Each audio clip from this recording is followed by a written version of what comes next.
Hello, hello, anh Tajun, hello, anh Tajun. Nè, sẽ phá nhịp biểu.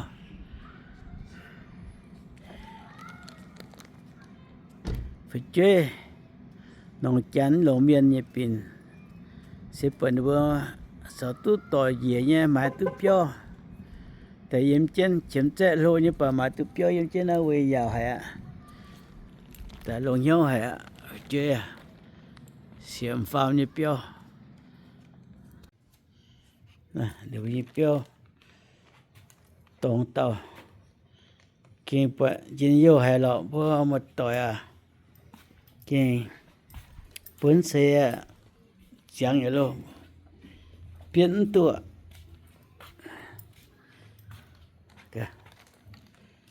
biến tựa tán xe miền này sẽ chụm chụm nhá hai tụ những biểu gì mà toàn những xe nhá như tựa xin xe tại tại đồ na ha tại vì đồ na tại chính à xe kinh hành là tôi tông khuy yếm đồ na lấy bữa tán chủ con chủ giàu đó mà giàu sớm chế bề trà sớm chế uống trà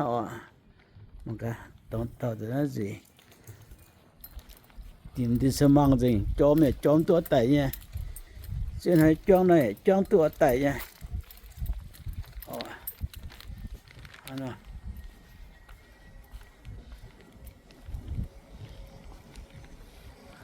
hello tờ vua nó như chóm co nó uống nhà anh chóm nghe na bây giờ giáo nó uống chóm tiền ô chút tiền hoaว่า winter ว่า December ว่า December January February ว่าช่วงนี้ว่าว่าแต่giáoเดือน12เดือน1เดือน2ว่าหนาวmàแต่giáo nó họp tía ổ nó uống chóm tía này chiếm tố chiếm uống hổ nó chạy hổ nó chế tu bia tao miền giáo tía ổ bia tao miền ổ bữa thì xe dùn đi bữa cho mình buổi này khuya yếm hả dòm nhà dòm tức lông tàu này dùn bữa này xây tiền à không có tỏi à chiếu lại anh chiếu con lại anh con bữa nay sẽ chẳng đi ta chụp tụi nó nhà ai lỏng tụ vừa mà nó con được lọt tài đâu nhỉ chẳng tại nếu xin chẳng là chỗ tông chiều hôm chỗ tông giáo xin lỗ hại ọ ok bây giờ có vì sẽ để chụp những hai tựa hai mày nhá tại vì nó mà cái chuyên sẽ hay tôn sẽ mà phân chỉ hay tụ tụ sẽ tại tụ tán mà phân chỉ nó tại tụ trong cái chuyện hoàn toàn con tổng chỉ tôi sang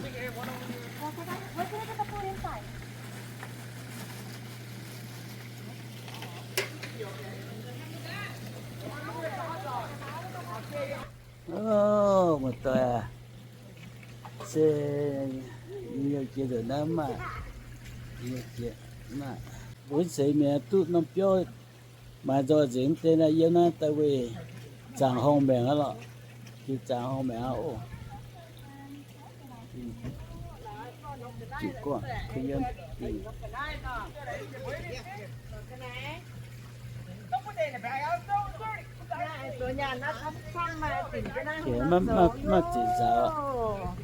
mà chỉ giáo xin là chôm tại trong chỗ này bữa nay vừa chỉ giáo chôm có tại chôm như phải chỉ chiếm trên nhà hay ta sẽ cái hàng trước tại buôn dùng buôn tay thì giống hả mà cái đó mà cứ bự chứ để nhiều phụ nữa không đâu mà không phụ nè chưa chút cha tao à thì giống tại bố một tuổi tao mà nhà tại 买那喽，个的买标，买那有那，都引有寡妇，寡妇，寡妇，从那路一些，他们些，到阿路不有节先到路ra，过年哦，伊那里出人，你不那叫出人啊，过年。当giáo xin cho tổng bộ ban giờ giờ là ở nhà nhân tự nhiên thế chẳng biển biển tàu với đi cũng chuyện này nữa chuyện nó chào bây giờ những cái này tại giờ ở bằng chuyện này nha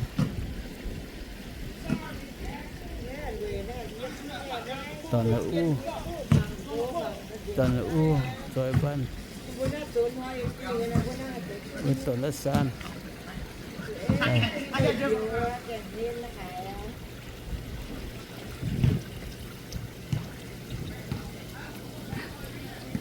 ta là tuần này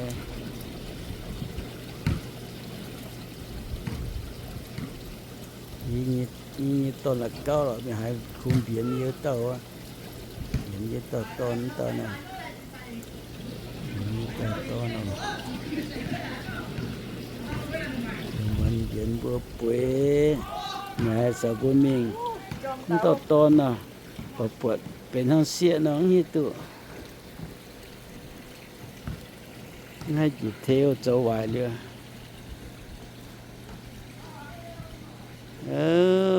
lên chim mua một tuổi thế mà ô lên chim sáng chiều bữa mà ui chị nông dân này hắn nói kinh tế tao này cái này nông dân gì nhau mua mà cả uống chuyện cho nó bằng kinh tế chân tiếng hết tay tay tay vừa giàu xin luôn quả phun thọ cái mà quả phạ anh mấy như xe ở phun mà quả có mà này vừa chút chỗ ôn để chút chỗ thái à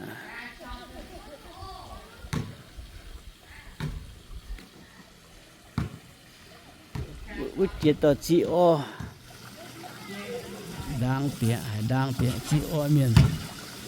hay như xe gì ạ đang hiện tôn hàng tay chị ô miền này thốt tiện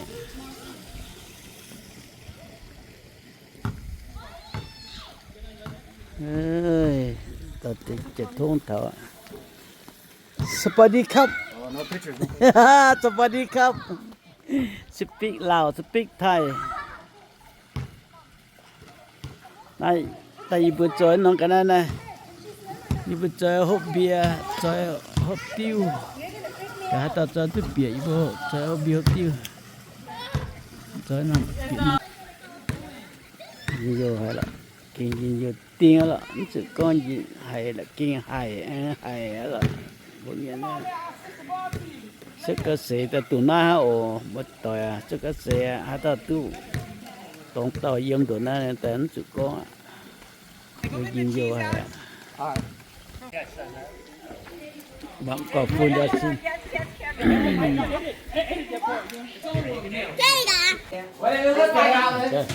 ô nó cho cái cút tiệt Được gì á? Chịu á? thế nhà cho chưa biết tại biết chơi Mà sao? em mà cho chơi trên chơi Mà sao? I need pepper. Oh, yours is extra spicy. yeah very spicy very spicy money now you know you have been on it trong bộ một tuổi July 5th you know July 4th 5th you know you were chung hàng tuổi tới đó giàu tại như xiềng phao như标tại xiềng phao như标giàu tại giáo xin rồi ban nhân game quả phun mà quả phun nó cái mà quả phạ yeah mày có cọc phun lô hay là những ở mà cùng hòa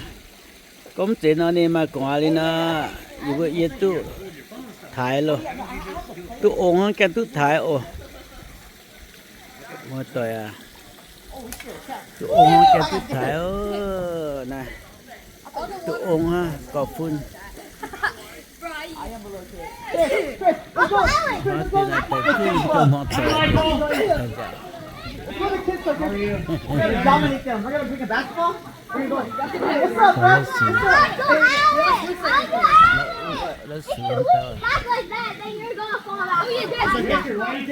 nó xuống xe tu áo vậy cái nên biển nào tôi xin cha nhỉ chỉ toàn là uống chỉ là uống kem tu câu này sẽ cắn chân à aloe à sẽ cắn chân à sẽ tu tao phải chơi nhỉ cắn chỉ với chân chuối ô lúa hay chân chuối này comment là bây giờ comment là có chân nhớ vào bút bểแต่ก็chân chuối nó phải chơi nấm chuối ô có phun có phạ quá tại như chân xin cha anh nhé tao nó suy mặt tia nếu có quảng tỏi nhé là má gùa trời má gùa chơi mơ men là má gùa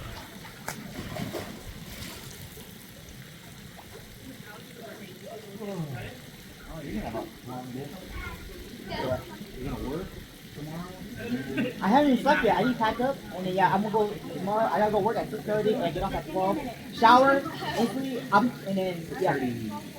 yeah. Don't worry. I got everything covered. It's just that. Wow. Chú không tội tao nói giờ I don't think it's gonna be a problem. I'd rather just be there and be relaxed instead of going. như siêu phàm thì toàn lũ tờ chỗ này nha trên sự xin thôi em bên là nhiều con từ giàu xin từ đấy nhận sự chân như chi nhà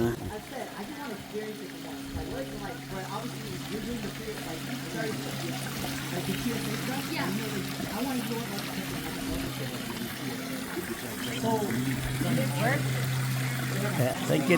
giờ chưa rồi chưa nè ba dancing balloon dancing gồm số nhất trăm tiêu và bảo gồm dẫn ha bảo gồm tài chân nghe và đi quân gồm mặt kè gồm mặt cái này gồm chẳng hay quân gì liệu ta đụng na ha gồm nè tao nó bảo gồm tài chất trăm tiêu nghe gồm những hay quân nè gồm mặt cái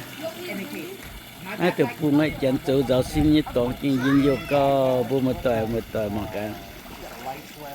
kinh dinh vô co từ năm mà như xe riêng lố như xe riêng lố vừa ý của mai nhau ạ cái chú đó nhận từ siêu chín ý nói đi thay để mình sao hết giờ nhưng mà tuổi như phải chơi thì tao chơi xin tay giống tu chế lọ trung hồng nha tu chẳng hồng hả xin tay trung hồng giống tu chế nha ô của một tuổi à như siêu phàm bùa xiết nó xin tay tao bùa tao xiết và xin tay giống tu chế như vậy chẳng hồng nha xin tay tao mà tu标准à Oh, okay. tu nhiều sáng lốt rồi nhỉ, nó vấn đề là. But obviously, I'll do it. Man, you're so worried about speaking to it. Embarrassing. Như tụi con, mà toàn là san sáu toàn, I didn't bail out. Do this all the time. toàn là cái tụi áo nổ, But remember, my mom cái áo nổ, nó là đều họ phải ở chỉ chạy như con ngồi vừa giờ xin cho má tỏ giáo nó là, cho mấy nó giáo tụi, muốn giáo.